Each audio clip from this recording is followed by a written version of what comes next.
So my name's Stephanie, and as Danny said, I'm a speech pathologist, or as we get called in Hong Kong, speech therapist. It's all the same, or speech language pathologist in the US.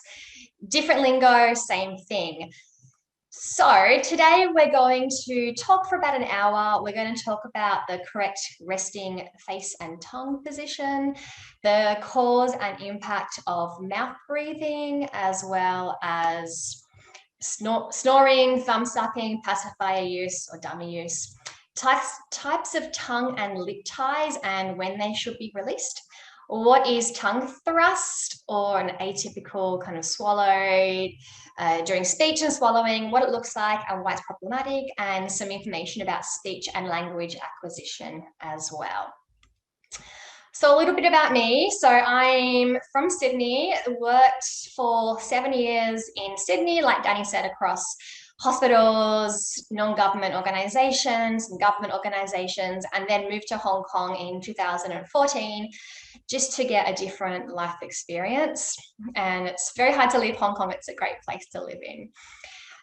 With Hong Kong, I worked at a school and then wanted to get into private practice so I could have some more flexible working arrangements, and I needed a change basically. And what kind of got me into this newer area, orofacial myofunctional therapy, is I took my oldest son to a pediatric dentist in Hong Kong, and I love this dentist because she gave really thorough assessment. She took the time to investigate more than other dentists I have seen have investigated. And if I'm taking my child to a dentist, I want them to spend a little bit more time looking for things that I wouldn't be regularly looking for, putting my mind at ease, giving me some great advice, and to answering whatever questions I have. And when I mentioned to the dentist that I was thinking about going into private practice, she immediately got excited and said, "Oh, please, are you trained up in orofacial myofunctional therapy?" And I wasn't really sure what it was. And I said, "No." And she's like, "Well, can you? I really need somebody to refer clients to." And I thought, well, that's great. It's a great direct line of referrals for me. So why not? And I did some research and it just really resonated with me. And I looked into it and I thought it sounded really helpful. So today I am talking about what I'd like you to look for as dental professionals when you're seeing clients. But I also have a speech pathologist / orofacial myofunctional spin on it, because that definitely will help you to give more thorough assessments and to look for things that you probably wouldn't ordinarily look for, that can have such a huge difference in how you view a client holistically or a patient holistically, and also how you can get the best outcomes and prevent some long-term repercussions. So what is orofacial myofunctional therapy? It basically is a practice, and it's something that speech pathologists, dentists, dental hygienists, chiropractors, occupational therapists can get trained up in. I did my training online during COVID times, which worked out well. And it's an area that it puts so many pieces of the puzzle together for me. It helps me to understand the relationship more between obviously speech and language for me, but also breathing, tonsils, adenoids, the presence of those and what they mean, the muscles of the mouth and tongue and lips and cheeks, the jaw and jaw strength, and the tongue ties as well, and just put it all together on what the implications are. So in our orofacial myofunctional therapy, we look at the muscles of the lips, tongue, cheeks, and face and their functions. So breathing, sucking, chewing, swallowing, and speech therapists will look more into the speech side of things. We look at prevention, evaluation, diagnosis, and treatment of people who may have these functions compromised or altered. And it also improves the appearance of some people as well, which is an added bonus. And we'll look a bit more into that in the next slide. So different people who upskill themselves in orofacial myofunctional therapy still retain their work in whatever their profession is. So for instance, I'm a speech pathologist, so I will use the orofacial myofunctional principles and techniques, but I'll integrate them with my own practice and knowledge as a speech therapist. This area is a really new area of science. It's very gaining a lot of momentum, especially in the US and in Europe, and slowly in Australia, but really not to the same extent just yet. And a lot of research is coming out all the time. So there is a lot of evidence behind it as well. So I'm going to go into a little bit more about that now. Actually, I also want to say that in the US, a lot of dental practices are actually training up one of their dental hygienists in the clinic to just work as a dental hygienist who does orofacial myofunctional therapy. So they have an in-house person that can actually see clients and work with them on things like this, what's in front of you right now, the resting face and tongue position, as well as helping them to learn how to use their muscles effectively so that they can breathe effectively through their nose, have their tongue in the right position, as well as to alleviate some dental pain that they might have, some TMJ pain that they might experience, that's caused by some weakened muscles and some structural problems. So it's something to keep in mind as well.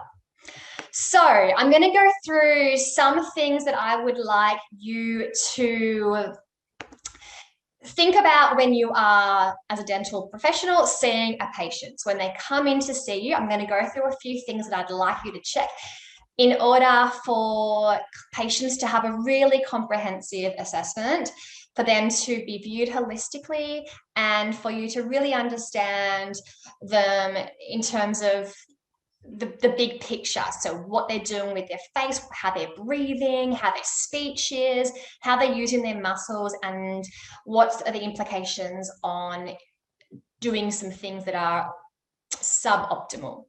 So this first picture here, we have the same little boy, probably about 6 months apart.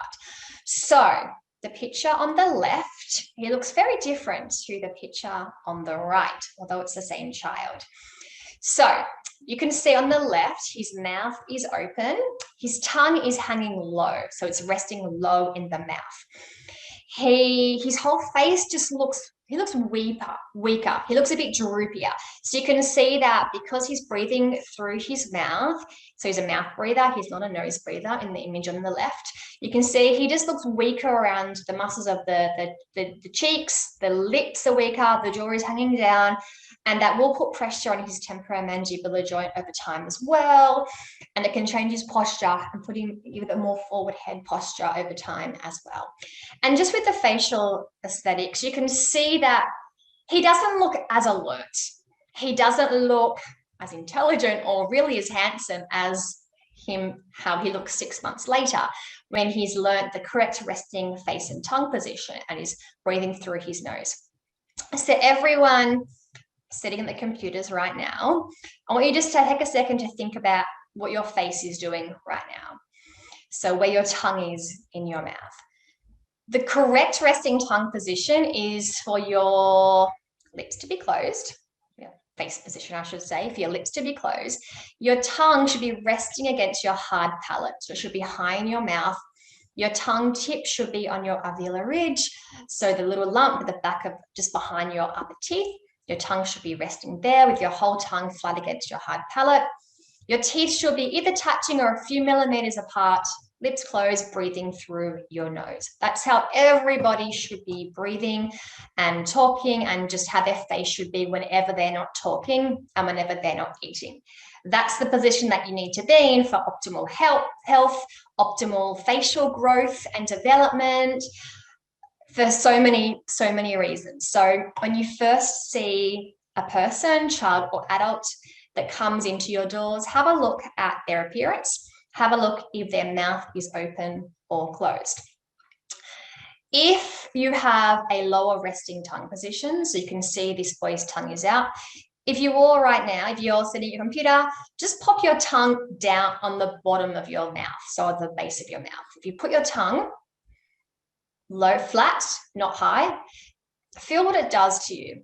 You can feel the weight of your tongue. Your tongue is quite heavy. You feel the weight of it, and then you feel the weight of it pushing your mouth wants to hang open. Your mouth kind of opens up. And then when your mouth is open, well, generally you mouth breathe. So if the tongue has a low resting position, it kind of forces everything down, and over time it does weaken those muscles. So why are people breathing through their mouths when they should be breathing through their noses? So that's one thing you can think about if you do have a patient that comes through your door and they are breathing through their mouth. So there might be a physiological reason for why they are doing that. It could be because they might have an allergy, chronic nasal congestion, asthma, enlarged adenoids and or tonsils, a deviated septum. So those are physiological reasons why their nose is inefficient. The nose, they can't easily breathe through their nose. There's a blockage, there's something that's affecting their ability to breathe through their nose. So they mouth breathe.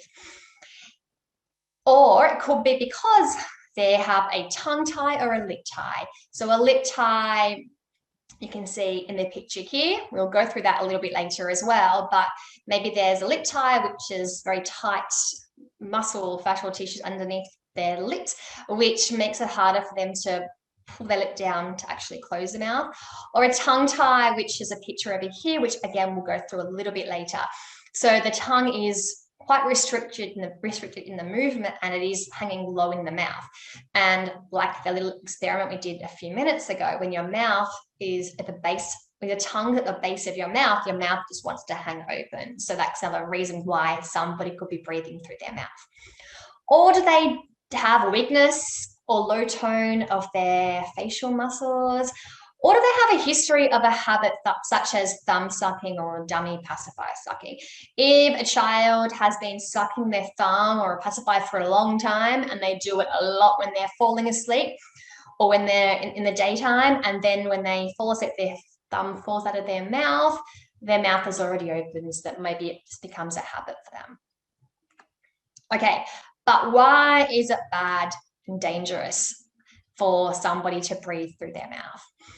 So there's so many reasons why we want people to be breathing through their nose. So if you are breathing through your nose, your body is controlling how much oxygen you have coming into your body. Your air is going into your nose, so it's being cleaned and filtered by the hair inside your nose. You also have a sinus called the paranasal sinus, which produces a chemical that comes through the sinus, which is called nitric oxide. So nitric oxide also can kill some bacteria that does come in through your nose, so it helps to keep the air clean. And it also facilitates the correct amount of oxygen absorption by the blood. So you are getting the right amount of oxygen that enters your bloodstream when you are breathing through your nose. So if you're mouth breathing, even if you are sleeping 12 hours a night and you are not waking up once, you are still likely to have a poorer quality of sleep if you are breathing through your mouth, because you are not getting the right amount of oxygen coming into your blood. So you still often have a poorer quality of sleep and more likely to have dark circles under your eyes. So if you see those patients that are coming through and they have their mouth open all the time, they often do have dark circles under their eyes. People who are mouth breathers also are more likely to have enlarged tonsils. There has been a lot of studies that have been done which shows the amount of air going into your mouth when you're a mouth breather, it can irritate the tonsils and cause inflammation. So people are more likely to have enlarged tonsils and enlarged adenoids when they are mouth breathers. Because people are not getting the correct quality of sleep, they're also more likely to have impaired concentration, memory, and learning at school. So they might be those children who may get a diagnosis of ADHD because they can't really sit still or can't really concentrate very well. Or they might be one of the naughty children because they're tired. More likely to get more frequent illnesses because you're not filtering that air, dry and chapped lips, change in the resting tongue position. So if you're in the habit of having your tongue down, then your tongue is pushing down on your chin, and you're actually more likely to have a longer, more narrow face if you're a mouth breather than your body is genetically meant to have. So it changes how a child's face actually grows, particularly in the children under 6. because research shows that most craniofacial development happens in under sixes. So people can have longer and narrower faces. And the tongue, when the tongue is in that correct resting position on the hard palate, it actually is like a brace. It makes sure that the palate is nice and wide and broad. It makes the hard palate in the correct position, the correct, has a correct spacing, I suppose. And when the tongue is down, the hard palate tends to grow narrower and higher. So the actual hard palate doesn't grow in the correct way that it's meant to. And when you are having a tongue in a resting, low resting position, and the chin is up and down, and the person's head, the posture changes, you're more likely to have the forward head posture. People who mouth breathe often have poor appetite, digestive issues, reduced growth, and speech impairments, and they tend to drool during the day and or night because they don't have the strength of the muscles. So I've got a little diagram here, which you'd likely be familiar with. I want to show you this picture here. So this is a picture of two sisters. And I think if you look at them, you can probably tell which one is the nose breather and which one is the mouth breather. The mouth breather over here, you can see sisters obviously don't look identical, but you can see that the mouth breather, who I think she had allergies, you can see just she has to purse her lips to have her lips closed. Her face is longer and narrower than her sister's. She looks like she has some jaw recession as well, and weakness in her face, and she has to work extra hard to have her lips closed because it's not natural for her. And even her nose position, you can see her nose is very different from her sister's. It's kind of pointing up. So people who do mouth breathe, it does have implications on their facial growth and development. Another example here is this picture of the top one is a nasal breather. So you can see he's got straight teeth, he's got a wider face, good cheekbones, straight nose, good jaw. He looks quite alert. And the one is a mouth breather, he's more narrow. Teeth are likely more crooked because he doesn't have the tongue pushing against the hard palate. So what's happening is his hard palate is taller, is more higher and more narrow, which means he has more dental crowding in his teeth and will need some more palatal expansion. And also, if you are a mouth breather, I should have mentioned that you're more likely to have dental cavities because you have the air coming and drying up the saliva all throughout the day and night. So he looks tired, crooked nose, smaller airways, and the bad posture as well. So there's so many reasons why we want to be encouraging nasal breathing for our patients.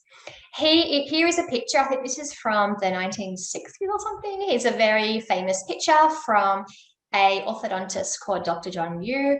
This is a 6-year-old boy, quite a handsome 6-year-old boy with some great jaw structure, and he's looking pretty good. And then his family bought a gerbil and he developed an allergy to the gerbil.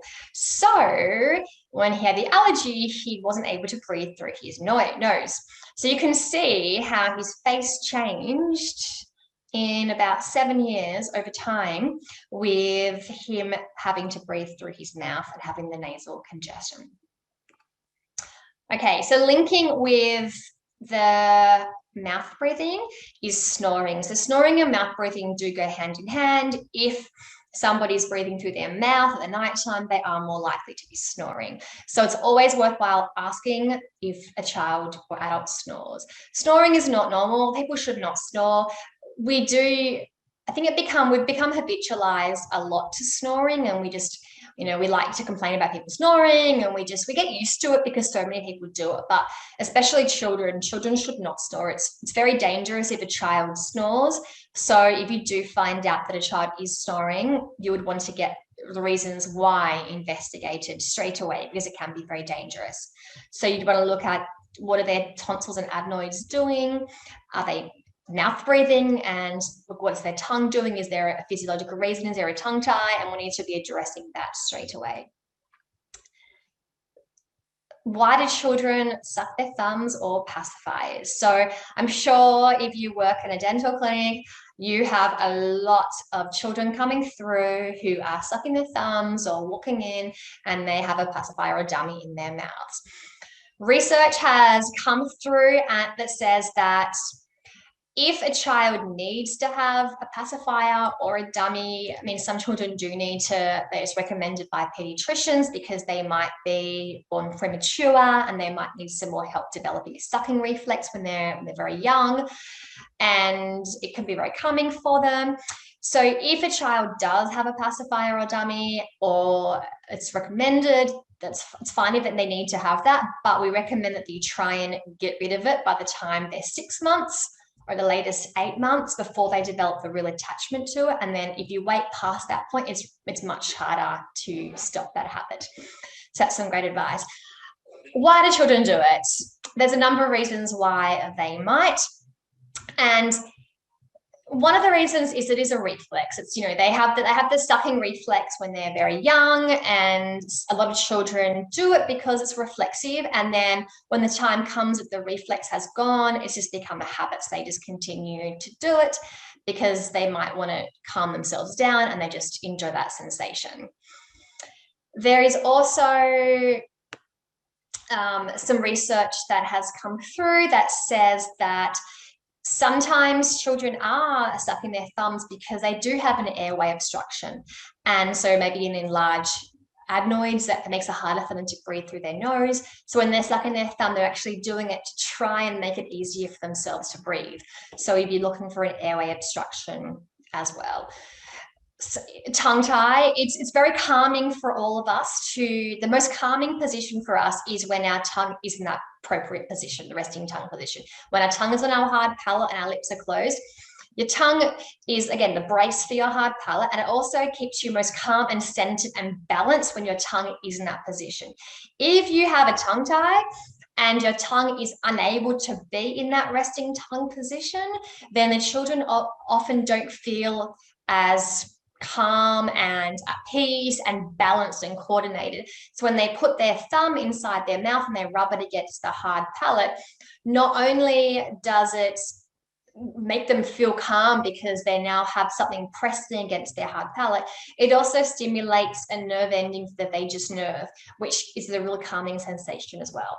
So if you do have a child that comes into your clinic and they are sucking their thumb or pacifier and their parent mentions that they're concerned about that, rather than just giving some strategies to get rid of it, I would look for some reasons why they might be doing that, because maybe it's not going to be as simple as a reward system or throwing it away or anything that you might ordinarily suggest.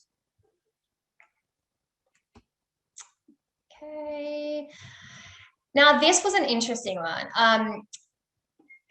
When my son was a thumb sucker, and I went to a couple of different pediatric dentists and I got a lot of different information about it. Some of them said to me that it's not going to do any damage until their adult teeth come through. It's actually not the case. At the time, I also had a friend, another speech pathologist friend, who had learned a little bit more about orofacial myofunctional therapy than I did at the time. And I remember she had her 8-month-old daughter wearing socks on her hands because she knew about the implications of it, and she really didn't want to go through the aftermath of thumb sucking. So she stopped that very early on by putting some socks on her daughter's hands all the time. So I saw firsthand what thumb sucking did for my son. So I really try and advocate to try and stop that habit as early as possible. And I have some pictures here that you might be quite familiar with if you work inside a dentist office. So the first one is an open bite. I had a client this morning who has a lot of speech errors and he's got an open bite, and his is he has a tongue tie as well, so lots of structural things going on. But open bites, they often go hand in hand with thumb sucking or prolonged pacifier dummy use. The bottom picture's down here. Okay, so all children, when they have their baby teeth, they should have a nice broad palate. And when they have a nice broad palate, it means they have nice gaps between their baby teeth. So lots of room for the adult teeth to come through in a perfect way. They come down and nice and straight. But if you have been sucking your thumb for a long time, or if you have had a tongue in a low resting tongue position, so not being that brace against your hard palate, what happens? Your hard palate becomes very high and very narrow. And when your hard palate becomes very narrow, your baby teeth, your upper teeth starts to get crowded and you lose those nice gaps between your teeth. And the implications for that are that, one, you can cause some airway obstructions if you do have the high palate, because it's obviously making some less room in your nasal passage because you have more of your palate popping up there. But also because when your adult teeth do come down, there isn't enough space for the adult teeth to come down. So what happens? They grow crooked and they don't come down nice and evenly as they should. Hence, a lot more of a need for more orthodontic treatment in the future, as well as palate expansion as well. So we can reduce that as early as possible, then that's obviously beneficial, both for reducing how much pain and energy the child has to go through, and then for the parents as well, having to deal with appliances and going to do all the appointments and the pain of having braces and plates and all that sort of stuff done. So we need to think about that early on and to be given the right advice to our patients as well. So long-winded way of saying it can cause changes in facial growth, incorrect teeth position, weaker facial muscles, impairments of breathing functions, speech impairments, and open mouth breathing. So they're just used to having their mouth open. And also, when you do have the thumb inside the mouth, the tongue is going forward, back, forward, back, forward, back. So they have that very early, immature sucking pattern where the tongue's going out and in, out and in, out and in. And when the tongue is going out and in, and they're sucking for using a thumb or pacifier for a long time, then children get into the habit of having their thumb going out and in, and they don't develop the adult sucking pattern and swallowing pattern of the tongue pushing up against their hard palates. They develop a tongue thrust swallow. So we have clients that come and they swallow and they have their tongue pushing out as they swallow. Maybe not as exaggerated as I just did, but we'll look at some more in the future in the next few slides. And they also are more likely to have a lisp. So an S sound produced as a TH, so a frontal lisp, interdental lisp. So they might say thun for sun because they're used to having their tongue pushing out. So it is also thumb sucking, pacifiers can also have speech implications as well. And also there's a relationship between children who are constantly having a pacifier in their mouth and being delayed with their speaking because they don't have as much need to speak when they have something inside their mouth. What to do about it? The different things work for different people, but I'd want to be looking for the reason behind it. So rule out tongue tie, rule out nasal obstruction, or refer to an ENT to investigate that more. I'd want to make sure there's nothing big happening in the family's life. And so no moving homes, no new siblings being born, no parents separating. I'd wait at least a few months after that's all settled before doing anything about it. So talk to the child about it, drawing their attention to it if they're old enough to understand. Education can be enough. Talking about what it's doing to their teeth, and if they don't stop doing that, then they'll need more dental orthodontic work later on, so more metal on their teeth. Remove triggers, like I find these comfort toys, kids often cuddle them and their thumb immediately goes in their mouth. So sometimes removing the blanket is enough, or trying to reduce how much they use them. Rewards and encouragement. So you might buy a bunch of toys from the $2 shop, and then each morning that they're not sucking their thumb to sleep, they get to choose a new little toy. Or a passive device like a Myo Munchie, which is an Australian device. It's anyone can buy them. I use them a lot with my patients. I've got some information later about them, but they're great for doing a little bit of palatal expansion early on, and they also can actually help to fix open bites quite early on, and they can give that still that sucking, chewing sensation as well. What to do about storing mouth breathing? Check their tongue. Look at when they're talking, if their tongue seems to be more low or coming out a lot when they're talking. Check the tongue tie, which we'll go through soon. Look at their tonsils. If they look big, refer to an ENT and actually mention what your concerns are. So you think that you'd like their tonsils investigated because you've noticed that they are breathing through their mouth and you're wondering if that's one of the reasons why they have a nasal obstruction. Refer to an allergist if their allergies could be a concern, and go ahead, hopefully encourage the family to proceed with medical intervention if that's recommended by the ENT. And education reminders, encouragement to breathe through the nose. Taping, it can be very effective as well once you've done a lot of education and training around tongue position and lip closure. Some people recommend using some surgical tape over the lips, which you'd probably do at daytime. They definitely don't recommend it for under 4s at nighttime, but if you've done a lot of training in the day, then you can consider that later on for over 4s, or using a product like Myo tape, which looks like this. You can buy it from the US, and it's just tape that goes around the outside of somebody's lips and helps to push their lips together, but they can still open their mouth. It's a little bit less stressful for people to have tape around than it is for them on. But also, if you can refer to a person trained in orofacial myofunctional therapy, they can step by step work through with the patient how to put their tongue in the right position, strengthen the muscles, get everything working how they're meant to be, and teach the person to nasal breathe if there is no obstruction there. Myo munchies, a quick note about that. These are Australian. I use them a lot. I use them with my own son. My niece and nephew are using them. They are easy to use. They're about, I don't know, like $80 Australian or something like that. So not too expensive.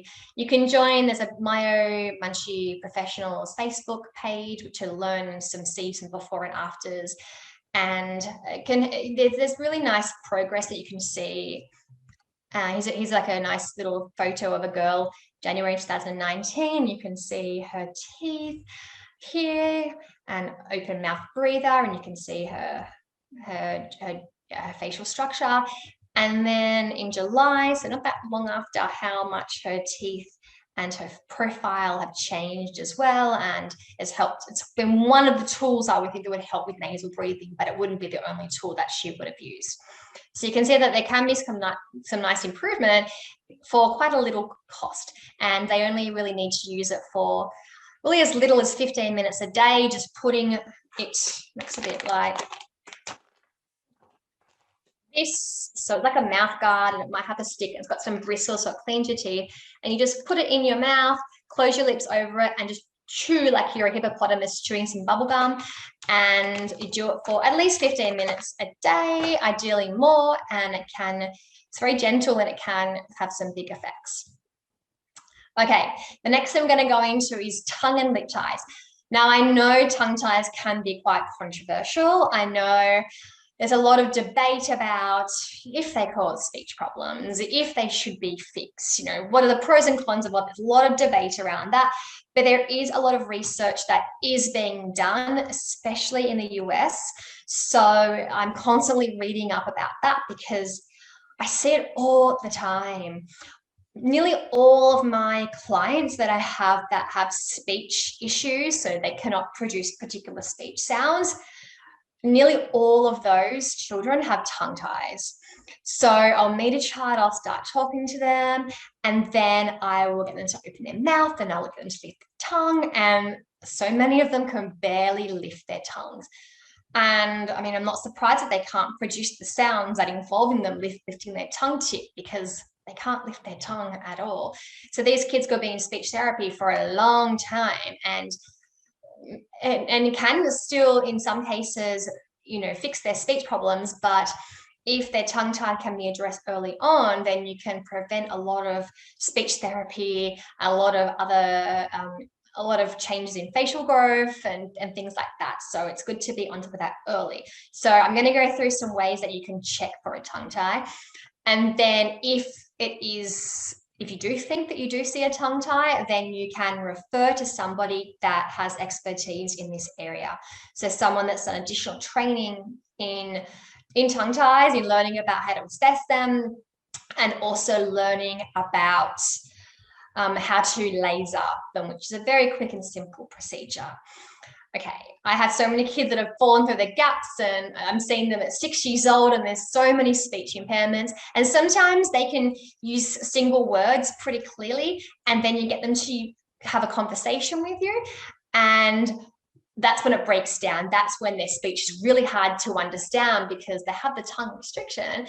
And moving their tongue really, really fast to make different words and sentences, they can't quite keep up.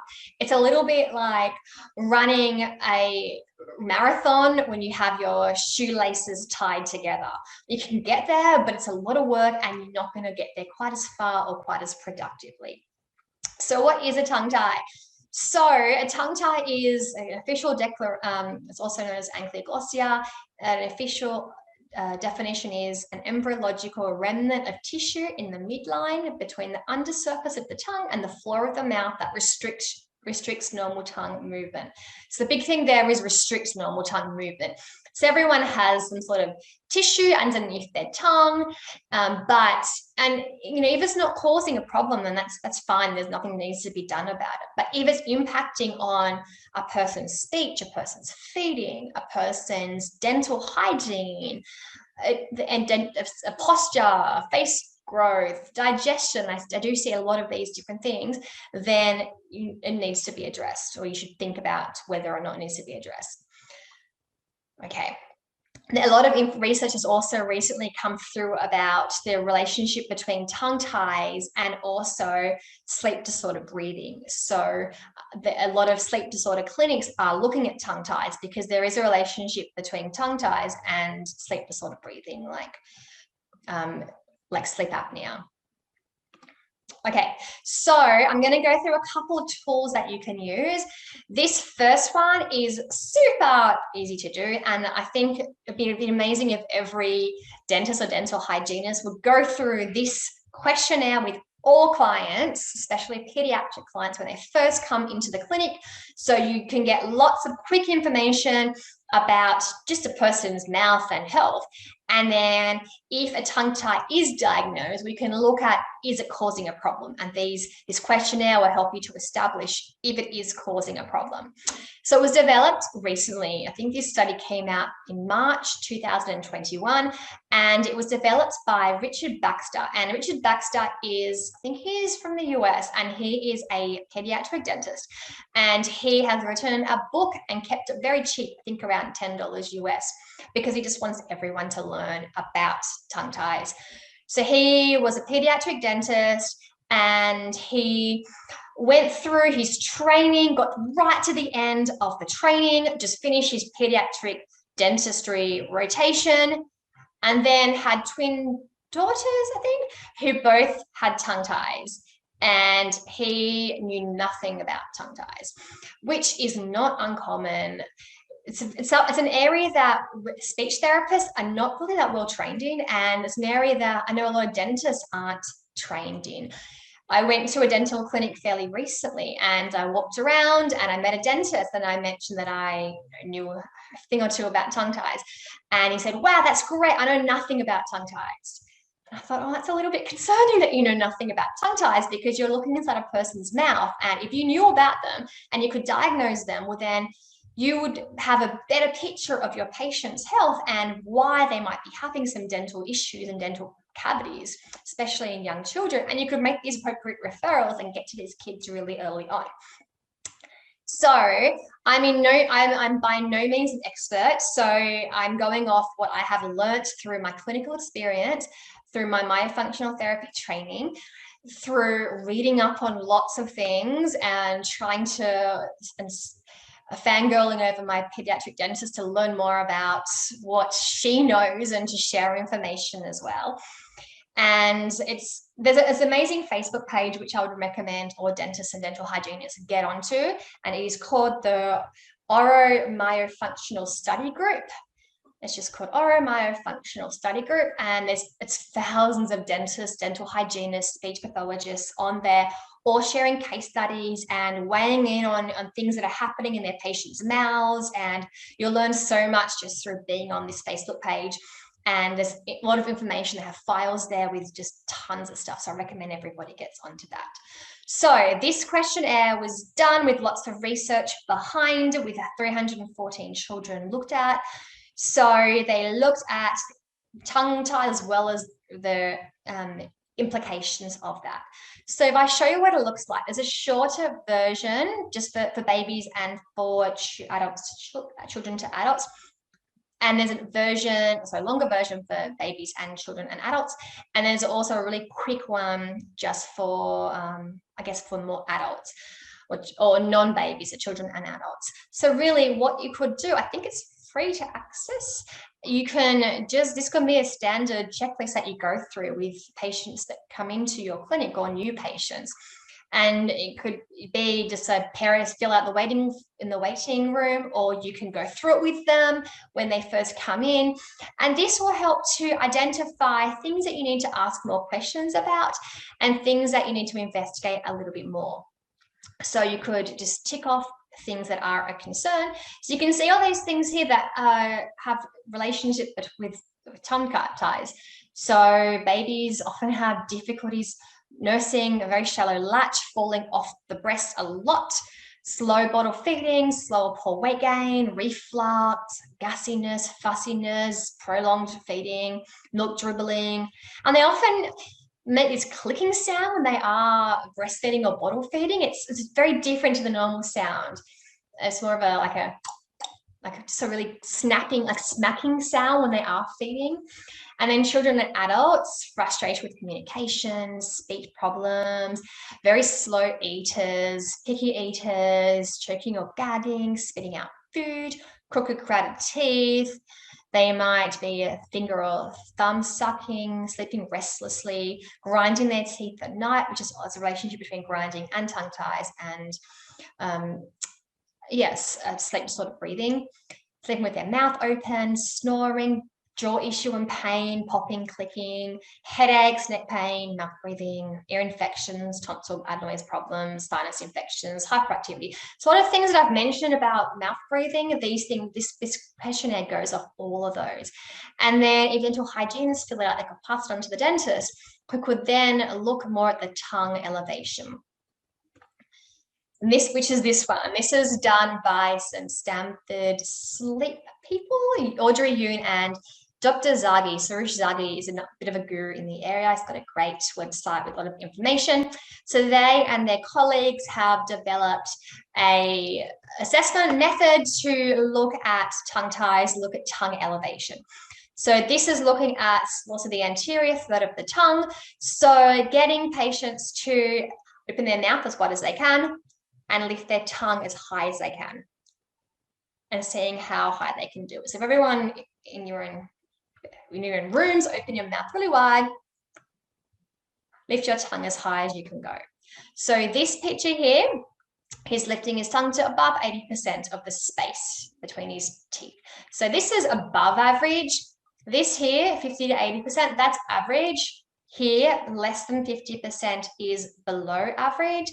And this is significantly below average. So I'm seeing lots of kids like this who are having speech issues, and they're often really slow to eat their food. And they often have dental cavities because their tongue can't move to clean the residue from their teeth. So what most of the clients that I'm seeing, they have cavities, even though they're quite young, and they're very slow to eat their food, they're fussy eaters.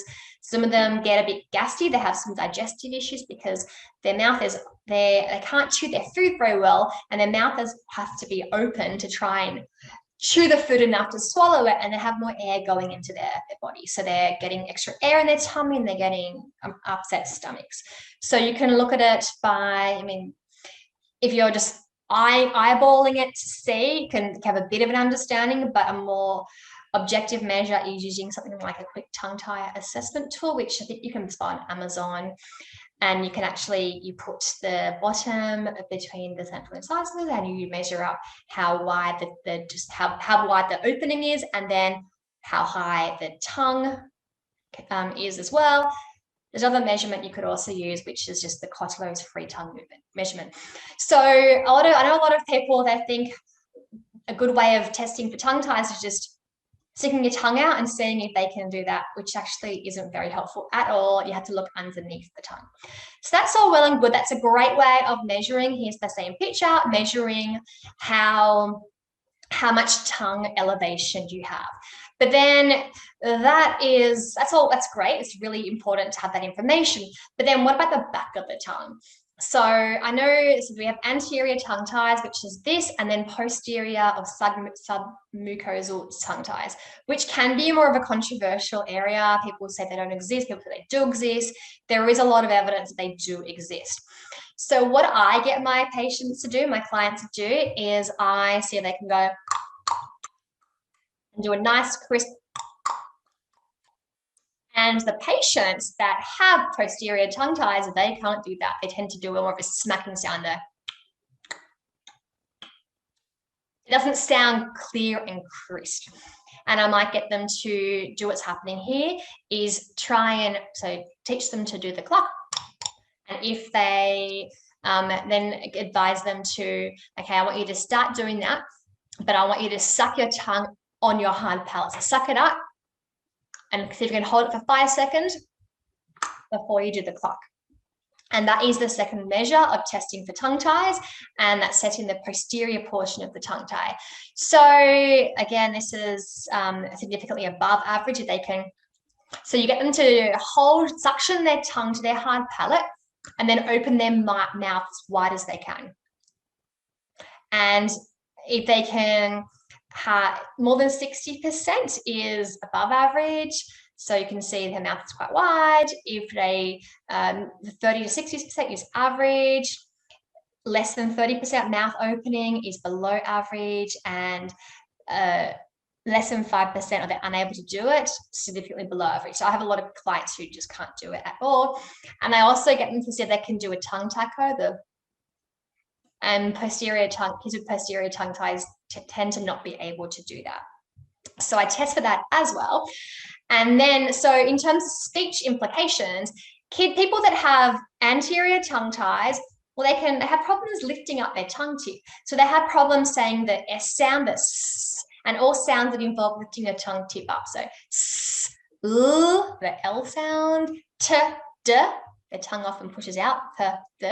So T, D, S, Ch, J are typical errors that I see. And then with posterior tongue ties, I also see ch, j for posterior as well. And I will often, and sometimes k and g, where the sounds with the back of your tongue have to lift up as well.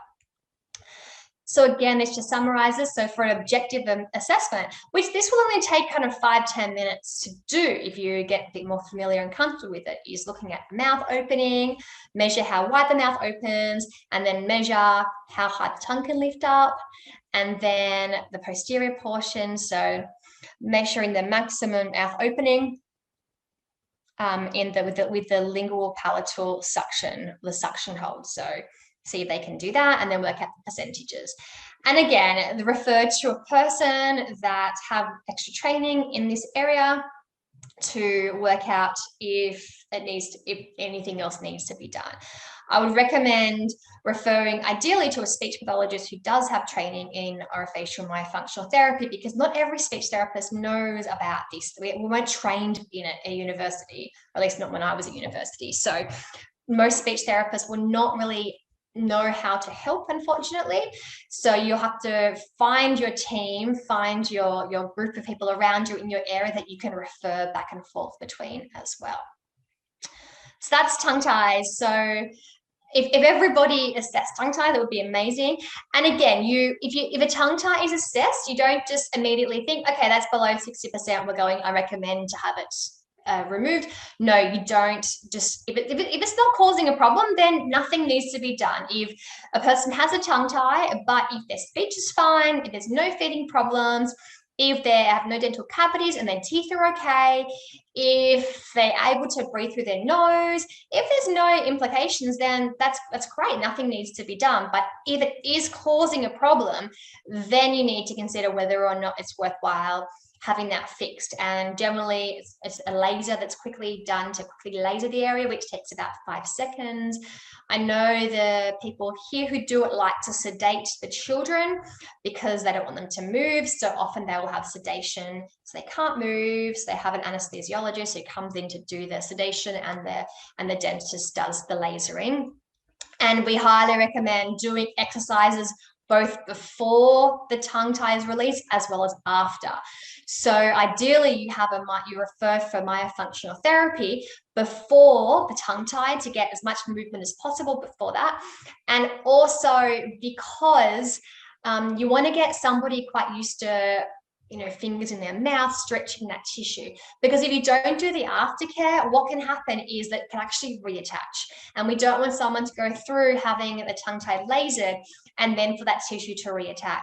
So exercises after the tongue tie is released are very, very important to get as much range of motion of the tongue as well, to get much movement from up and down, side to side, rehabilitate the tongue, rehabilitate the person towards nasal breathing as well. So again, someone trained in orofacial myofunctional therapy is what you need. Lip ties. So this is what lip ties can look like. So again, I would love everyone checking for lip tie. All you do is flick the lip up. So it's very simple and easy to do. Again, I get conflicting information from dentists about this, but it doesn't tend to stretch. So I would use that and look at if it's causing a problem. So if it is not causing a problem, great, nothing needs to be done. How I can just tell by looking at somebody if they have a lip tie, because they have that gap between their front teeth. And if you don't do something about it, the person can have orthodontics and they can have it fixed. And then as soon as the braces come off, it just separates and that gap comes back. So generally, I know a lot of orthodontists like to have that fixed, lasered, just before they're starting the orthodontic treatment. And that's generally what is suggested these days. However, if it is causing a problem early on, so if a child is unable to close their lips because it's so tight, or because it is making brushing the teeth really difficult and causing pain and getting in the way, then you might want to have that lasered early on. So that's worth our looking to help to paint that clinical picture as well. And there is no evidence to demonstrate the ties will stretch over time.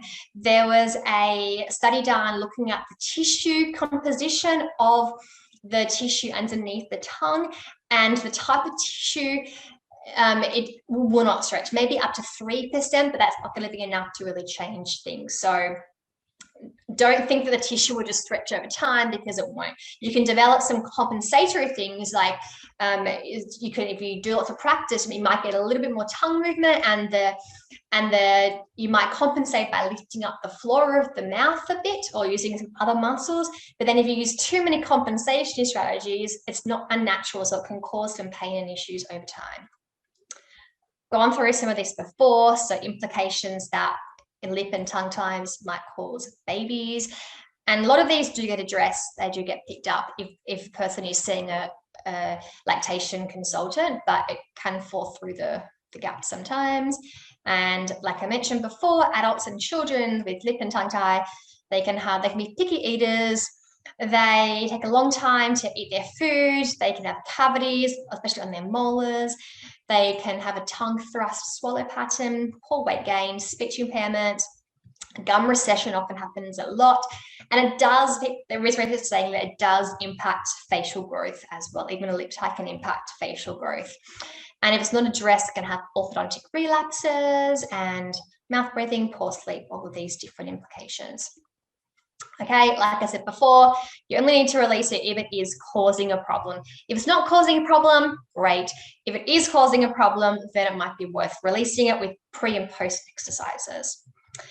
Some research that was done fairly recently by again, Richard Baxter, as well as a speech therapist in the US called Robin Merkel Walsh. And they looked at 37 patients who had tongue ties, mean age 4.2.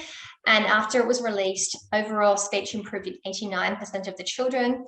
Solid feeding improved in 83%, and sleep improved in 83% of the patients, as reported by their parents. So after their tongue tie release, they had exercises, and most children did experience those improvements. So it's great if professionals can screen for these issues as well. I had a client recently, a 5-year-old with a speech impairment and lots of things going on, and I recommended the tongue tie to be released. And I said to him afterwards, how did it go? Have you noticed any changes with your eating or your talking? And he said, well, thought about it for a while and said, It used to take me a whole hour to eat my dinner, and now it only takes me 10 minutes. I thought, amazing, like you have extra 15 minutes every evening and similar time in the morning and lunchtime. So it's a huge improvement. Here's a photo of a lip tie. So early on, you can see the thick tissue, the gap between the two front teeth. It was difficult to brush and causing pain. So it was released.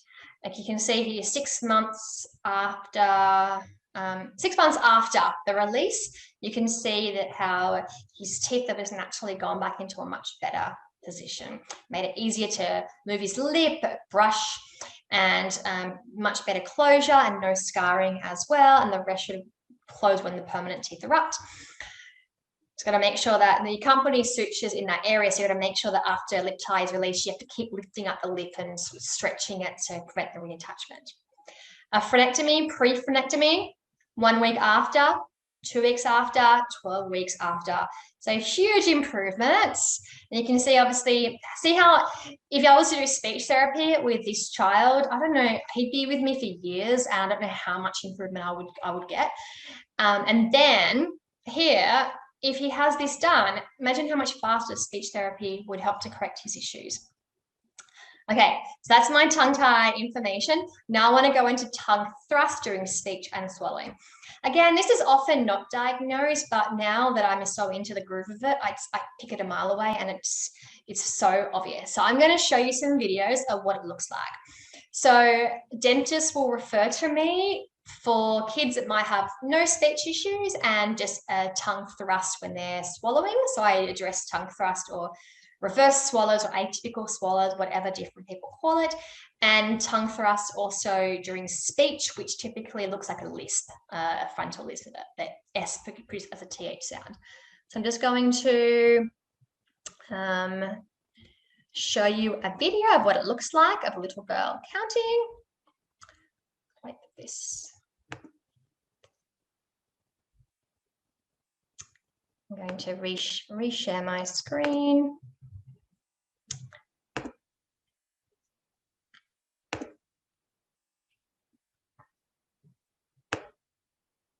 Okay, here we go.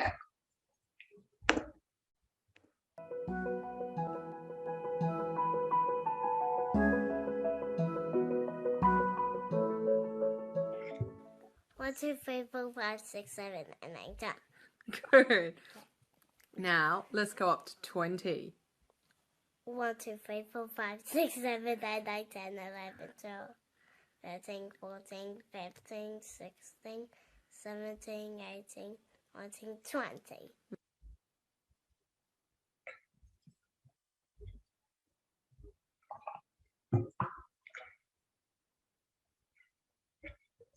One, 2, 3, 4, 5, 6, 7, and 8. Good. Now let's go up to 20. So I'm going to stop that because I know I'm going to run out of time. So you can see how this person with a tongue thrust, their tongue thrust when they're talking, they're likely to be tongue thrusting when they are swallowing as well. So you need to work on the swallowing as well as the speaking. And then these kids are likely to be, well, they're most likely to be mouth breathers. You also want to work on the mouth breathing element as well. So most likely tongue thrust when they're speaking or swallowing started when they were an open mouth breather, and then they had a malocclusion, like an open bite to their tongue. It was easier for them to push their tongue out when they were eating and speaking.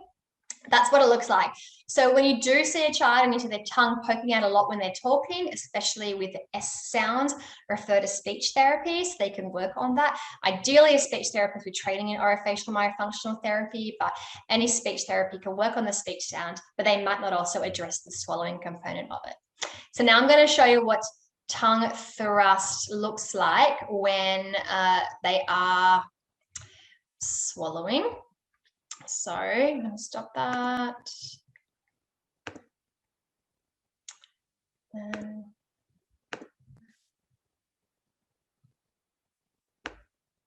we go. Tongue thrust, swallows. A few different examples here.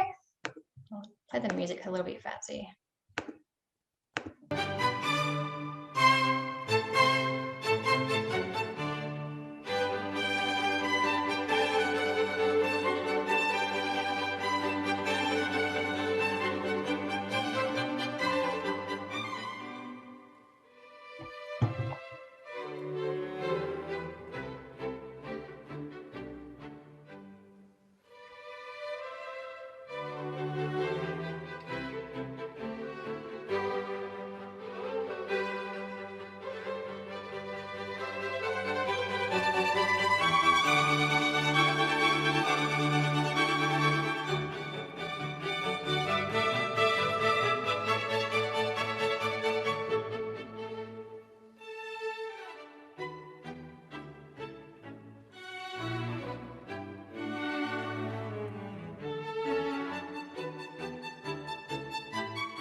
Okay, so you can see in that video that it looks a little bit different. It can be very subtle in some clients, but it just takes, it can actually be quite hard to determine because it's going to put my presentation up again. It can be quite hard to see because if they have all their like really nice structured teeth, sorry, I'm just trying to get rid of this video. Here we go. Okay. It can be quite hard to do. So you have to give a child, give a person a sip of water or get them to swallow their own saliva, but keeping their lips open, which can be hard to do. So it can be a bit tricky, but you just look for the tongue poking out a little bit or pushing against the teeth. So it can be, might not necessarily push past the teeth, but if the tongue pushes the teeth when they swallow, that's incorrect. They should be pushing up against the spot, to the alveolar ridge, the little bit of skin on the hard end of the hard palate behind the top teeth. They should be pushing up with their tongue tip when they swallow and not pushing forward.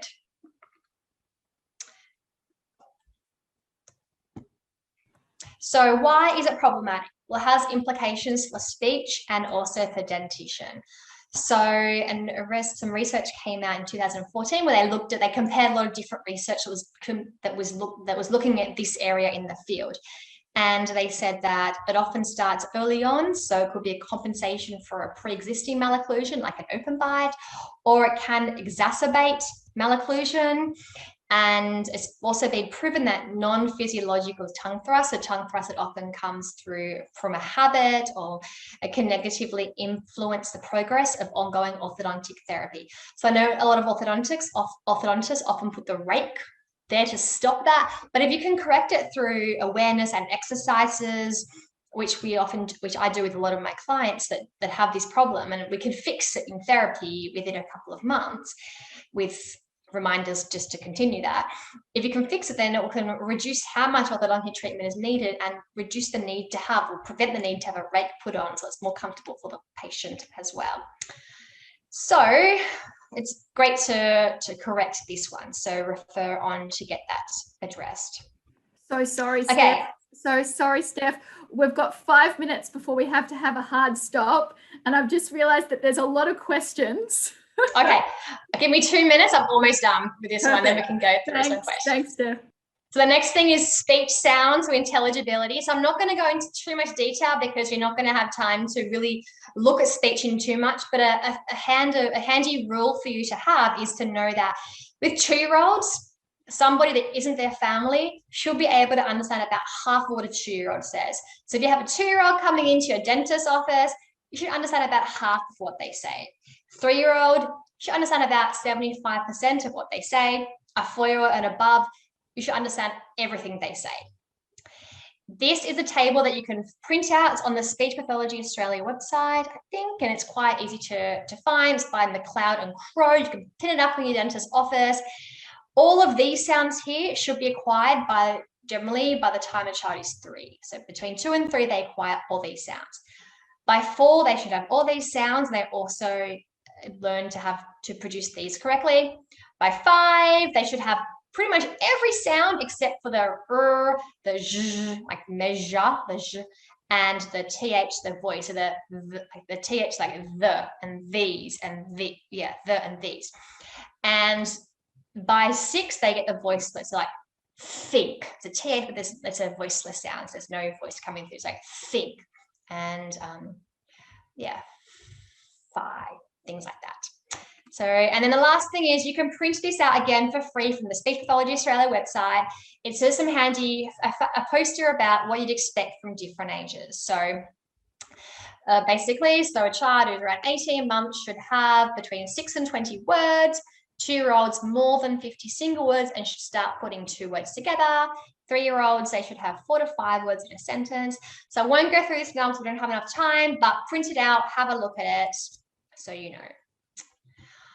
Okay, so take home points. When you have somebody coming into your office, look at their mouth, if they're mouth breathing or nose breathing. If they're mouth breathing, have a look at their tonsils, refer on if required, check for tongue and lip ties, ask about allergies. If you notice dental crowding in children, especially young children, check their palate. Is it narrow? Is it wide? If it's narrow, look at their resting tongue position and check for tongue ties.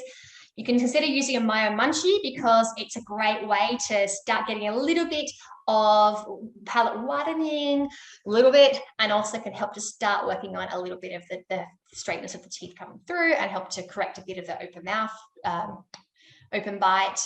Routinely ask about mouth breathing and snoring. Check for lip ties and tongue ties routinely. Observe if the tongue is popping through when they're talking. If you see the tongue a lot, think, oh, they could have a tongue thrust, and then refer on. Do a quick swallow check if you can with their lips open, and think about how much you understand what the child's saying and if it sounds about right. These books are really useful to read. Richard Baxter's books, all about diagnosing and treating tongue ties. This one, Jaws, you can get on Amazon by Sandra Kahn and Paul Ulrich. Super informative about how our jaws aren't as developed as they used to be, and we have a lot of jaw weakness and therefore gummy smiles. It's a website you can look at as well, and my reference list. And if you want to contact me, I'm not going to get through all the questions now, I'm sure, but feel free to email me. Contact me on LinkedIn. I work for Jadis Bloater and Family Development Centre, so feel free to contact me through that. And I do online therapy as well as face-to-face here in Hong Kong.